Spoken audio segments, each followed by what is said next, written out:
আমি এখন আলাপ করতে এসেছি স্বাতীলেখার সঙ্গে। আপনারা ভাবছেন স্বাতীলেখা কোথায়? তো স্বস্তিকা, একদম ঠিক। আলাপ ছবিতে স্বস্তিকার চরিত্রের নাম Swatilekha. Swastika, welcome to the আজকাল। থ্যাংক ইউ, কেমন আছো? ভালো আছি। আচ্ছা, এই যে ধরো আলাপ, আলাপ শব্দটাই খুব সুন্দর। মানে যদি সম্পর্কের কথা ধরি, সবকিছুতেই আলাপটা খুব প্রয়োজন। তোমার কাছে সম্পর্কের ক্ষেত্রে আলাপ এই শব্দটাকে তুমি কিভাবে ডেসক্রাইব করো? দেখো, আলাপ শব্দটাই যেহেতু তুমি বললে এতটা সুন্দর, এটাকে আর আলাদা করে ডেসক্রাইব করার কিছু নেই। একটা সম্পর্কের মধ্যে কতটা ভালোবাসা, কতটা শত্রুতা, সেটা মানুষের আলাপ না হলে সেই সম্পর্কে শত্রুতা বা ভালোবাসাটা ঠিক বিচার করা যায় না। তো মানুষের সাথে মানুষের আলাপ যতক্ষণ না হবে, কোনো সম্পর্ক তৈরিই তো হতে পারবে না। তো আলাপ আগে, মানে যে কোনো সম্পর্কের প্রথম ধাপ হচ্ছে আলাপ মানুষের সাথে। আর এখন এই ফোন, মেসেজ, এত আমরা টেক স্যাভি হয়ে গেছি না, যে মানুষের সাথে মানুষের আলাপটা ওই টেকনিক্যাল টার্মসে হয় আর কি, ইমোশনাল টার্মসে খুব কম হয়। তো তোমার জীবনে এরকম কোনো আলাপ, যে আলাপটা পরে খুব ভালো একটা সম্পর্কের দিকে গেছে? দেখো, আলাপ না হলে তো ভালো খারাপ সম্পর্ক হতো না, এত লেখালেখিও হতো না আমাকে নিয়ে। তো আলাপ তো ডেফিনেটলি হয়েছে, বন্ধুদের সাথে আলাপ হয়েছে, বান্ধবীদের সাথে আলাপ হয়েছে, প্রেমিকের সাথে আলাপ হয়েছে। আলাপ না হলে তো কোনো সম্পর্ক তৈরিই হতো না। তো হয়েছে আলাপ। এখন যেহেতু লোকে চেনেন আমাকে, অ্যাজ অ্যান অ্যাক্টর চেনেন, তো অনেকেই আছেন যারা আবার চেষ্টা করেন ডিএমএ বা মেসেঞ্জারে আলাপ করার, কথা বলার। তো হ্যাঁ, আলাপ তো আমাদের ডে টু ডে লাইফের একটা পার্ট। আলাপ তো করতেই হয়। নতুন কোথাও গেলাম, নতুন কোনো ডিরেক্টরের সাথে বা কো অ্যাক্টরের সাথে আলাপ হলো, বা নতুন প্রযোজনা সংস্থার সাথে আলাপ হলো, তো আলাপ তো করতেই হবে। আলাপ না করলে মিশবে কি করে মানুষের সাথে মানুষ? কিন্তু চিরকুটের মাধ্যমে আলাপ, এরকম কি কোনো অভিজ্ঞতা তোমার হয়েছে? এটা স্কুল লাইফে হয়েছে, ডেফিনেটলি হয়েছে। যারা মানে এখন তো সেরকম কিছু হয় না, বাট স্কুল লাইফে ডেফিনেটলি হয়েছে। আর এই যে আমি বলছি না, আলাপ যতটা ইম্পর্টেন্ট, মানে আমাদের প্রেমেন্দ্র বিকাশ চাকি স্যার বা সুরিন্দর ফিল্মস বা যারা যারা অ্যাসোসিয়েটস রয়েছেন এই এত সুন্দর একটা ছবির পেছনে, আমাদের কনসেপ্টটাই এটা যে আলাপ যতটা ইম্পর্টেন্ট মানুষের জীবনে, আলাপ ততটাই ভালোবাসার একটা জায়গা যাতে দর্শকদের মধ্যে ক্রিয়েট করতে পারে।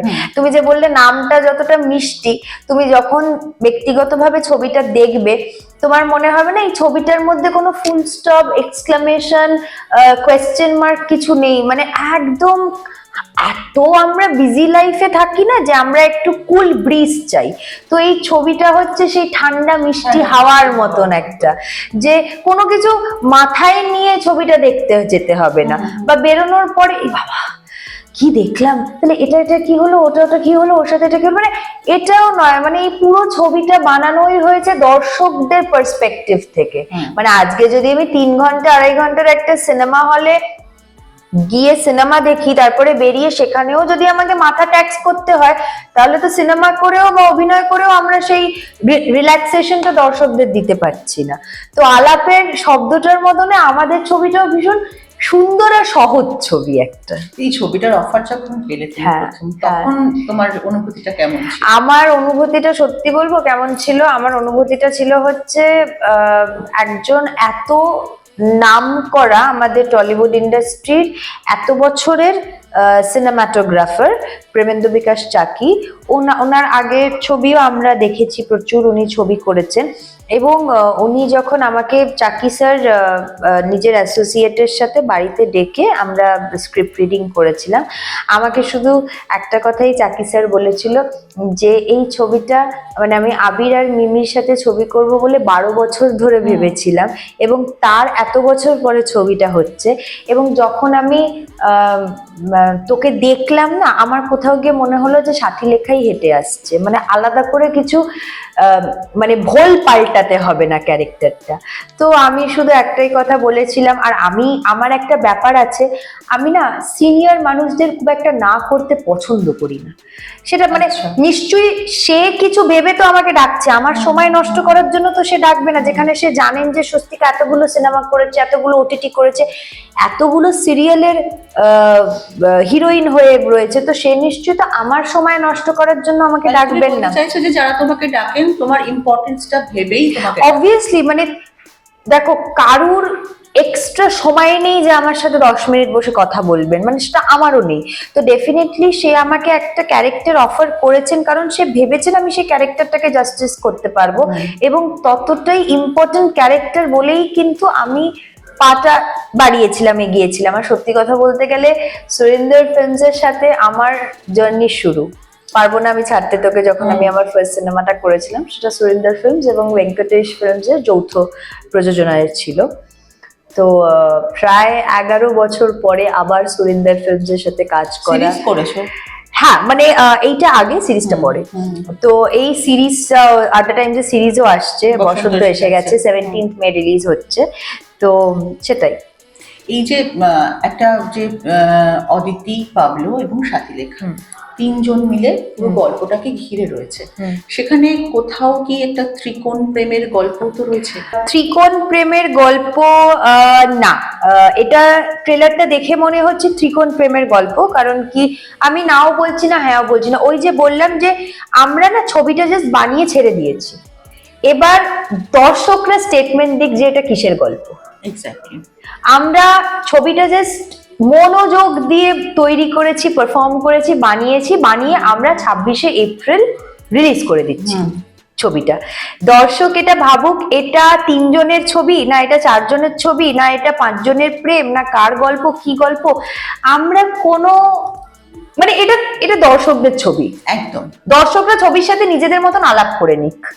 তো এটা 3 জনের না, এটা দেখ, আমরা অনেক সময় দেখি যে যখন একটা হিরো দুটো হিরোইন থাকে, বা দুটো হিরো একটা হিরোইন থাকে, সবসময় একটা ত্রিকোণ ভালোবাসা বা something like that. No, this is a different kind of a story. Definitely ভালোবাসা রয়েছে, 3 জনের মধ্যেই ভালোবাসা রয়েছে। 3 জনের মতন করে ভালোবাসাকে ডিফাইন করেছে। কেউ ভালো লাগা ভেবেছে, কেউ ভালোবাসা ভেবেছে, কেউ ভালোবাসা ভালো লাগা দুটোই ভেবেছে। এবার কার সাথে কার সম্পর্ক, স্বাতীলেখার সাথে অদিতির সম্পর্ক, না অদিতির সাথে পাবলোর সম্পর্ক, না পাবলোর সাথে স্বাতীলেখা, না পাবলোর সাথে, এটা একটা ধাঁধা।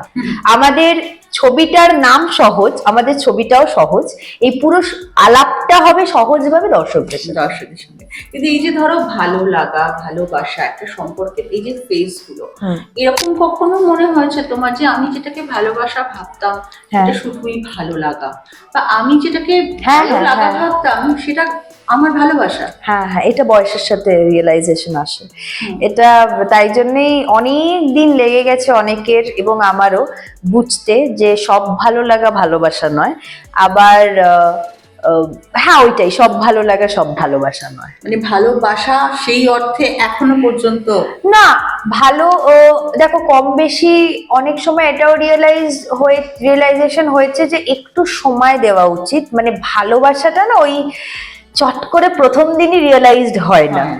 ভালো লাগাটা হতে পারে তোমার আমার সাথে সময় কাটাতে ভালো লাগছে এখন, কিন্তু যতক্ষণ না ভালোবাসা আসবে তোমার কিন্তু আমার সাথে সময় কাটাতে ভালো লাগতে পারবে না। ওই সামহাউ ওই প্রেজেন্ট কন্টিনিউয়াসটা হওয়ার জন্য ভালোবাসাটা দরকার। আর একটা ফেজ, সেটা খুব মারাত্মক, যে অনেকদিন ভালোবাসার সম্পর্কে থাকার পর হঠাৎ করে মনে হলো না এটা আমার ভালোবাসা নয়। না, এইটা দেখো, প্রত্যেকটা সম্পর্কে বোরিং হয়ে যায় একটা সময়ের পরে। আমি আমার মা বাবাকে দিয়ে বিচার করি, প্রত্যেকটা সম্পর্ক আমি দেখি তো, প্রত্যেকটা সম্পর্ক মানে একটা কাপল ধরো 30 বছর, 25 বছর, 15 বছর, 10 বছর একই ছাদের নিচে একই সাথে থাকছে, তো ডেফিনেটলি বোর তো হয়েই যাবে।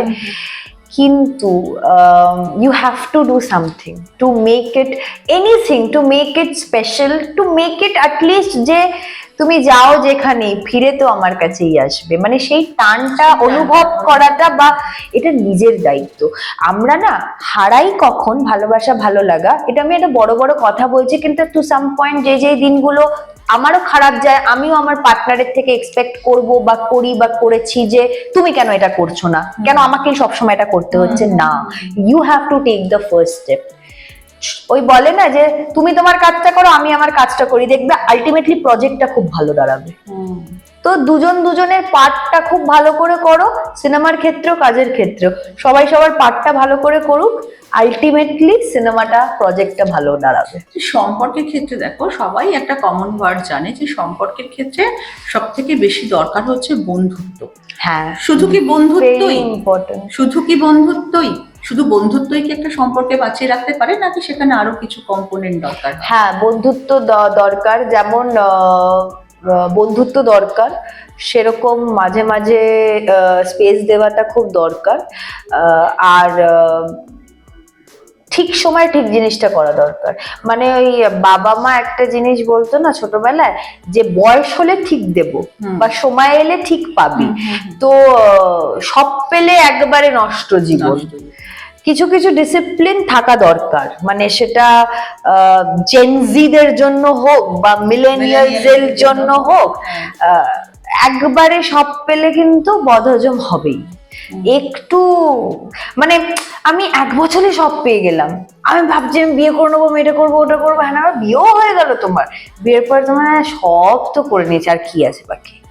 মানে তো একটু মানে টাইম নিয়ে নিয়ে এক্সপ্লোর ইয়ার রিলেশনশিপ। যত তুমি এক্সপ্লোর করবে, আমার মনে হয়েছে, মানে এটা পুরোটাই আমি আমার বাবা মাকে দেখে বলছি, কারণ নিজে তো এত কিছু করতে পারিনি, তাহলে সম্পর্ক টিকে যেত আর কি।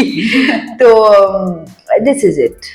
এই যে ছবিতে সাথীলেখা ঠিক কোথায় দাঁড়িয়ে আছে সম্পর্কের, এবং তুমি কতটা খুঁজে পেলে সাথীলেখার মধ্যে নিজেকে? না, আমি একদমই সাথীলেখার থেকে আলাদা। আচ্ছা। কারণ সাথীলেখা অনেক বেশি সর্টেড, মানে পাবলো আর অদিতির থেকে অনেক বেশি প্র্যাকটিক্যাল বলছো? প্র্যাকটিক্যাল। তুমি খুব ইমোশনাল? খুব ইমোশনাল। তুমি ইমোশনাল ওয়ার্ডটাকে গিয়ে জিজ্ঞেস করো, ডিফাইন ইয়োরসেলফ, আমার নাম নেবে। তো আমি সাথীলেখা ভীষণ ম্যাচিওরড, ভীষণ সর্টেড। ও জানে যে এই খাবারটা খেলে আমার বদহজম হবে, ও খাবারটা ধারে কাছেই যাবে না।